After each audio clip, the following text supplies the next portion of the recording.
আসসালামু আলাইকুম বন্ধুরা, কেমন আছো তোমরা সবাই? আশা করছি অনেক বেশি ভালো আছো। আমার কাছে যে গাছটি দেখতে পাচ্ছ, এটা বর্তমানে খুবই ভাইরাল একটি মানি প্ল্যান্ট গাছ। আমি এই গাছগুলো কোথায় পেয়েছি এবং রুমের মধ্যে কিভাবে সাজিয়ে রেখেছি আর রোদ ছাড়া কিভাবে বেড়ে উঠছে সেগুলোই আজকের ভিডিওতে আপনাদের সাথে শেয়ার করব।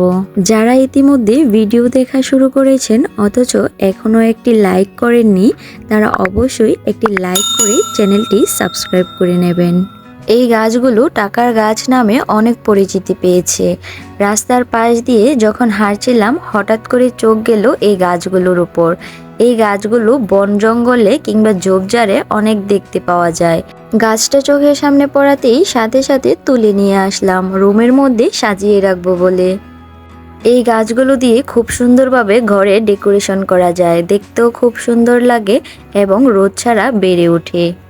এবার আমি একটা সাদা বোতল কেটে এর মধ্যে পরিষ্কার পানি নিয়েছি আর গাছগুলোকে কাটিং করে নেব। একটি ডালের মধ্যে আমি 3টি করে পাতা রাখবো আর পাতার নিচে যে শিকড় দেখতে পাচ্ছেন, শিকড়ের 1-2 ইঞ্চি নিচে কাটিং করে নেব। এই গাছগুলো মাটি ছাড়াই পানিতে খুব সুন্দরভাবে বেড়ে ওঠে। রুমের মধ্যে সাজিয়ে রাখলে কিছুদিন পর লতানো পাতা অনেকটাই বেড়ে যায়, ফলে দেখতেও খুবই সুন্দর লাগে।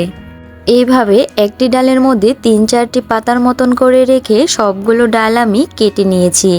এবার পানিতে রেখে দিতে হবে। এই প্লাস্টিকের বোতলের পরিবর্তে কাচের বোতলে রাখলে আরও বেশি সুন্দর লাগবে।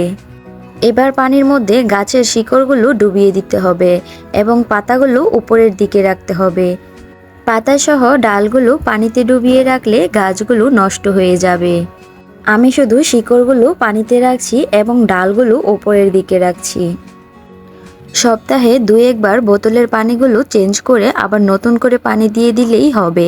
আর এইভাবেই গাছগুলো এখানে বেড়ে উঠবে। এবার টবটাকে রুমের যে কোনো জায়গায় সেট করে নিতে পারবেন। ধীরে ধীরে এই লতানো ডালগুলো এখানেই বেড়ে উঠবে এবং আপনার পছন্দ মতো কাটিং করে নিতে পারবেন। তোমাদের কাছে এই দারুণ আইডিয়াটি কেমন লেগেছে অবশ্যই কমেন্ট করে জানাবে। আর যারা এখনও আমার চ্যানেলটিকে সাবস্ক্রাইব করনি তারা অবশ্যই চ্যানেলটিকে সাবস্ক্রাইব করে আমার পরিবারের নতুন একজন সদস্য হয়ে থেকে যাবেন। গাছগুলোকে আমি আমার ড্রেসিং টেবিলের মিররের সামনে রেখেছি, এতে খুবই সুন্দর লাগছে দেখতে। ঘর সাজানোর এই আইডিয়াগুলো আপনাদের কাছে কেমন লাগে অবশ্যই জানাতে ভুলবেন না।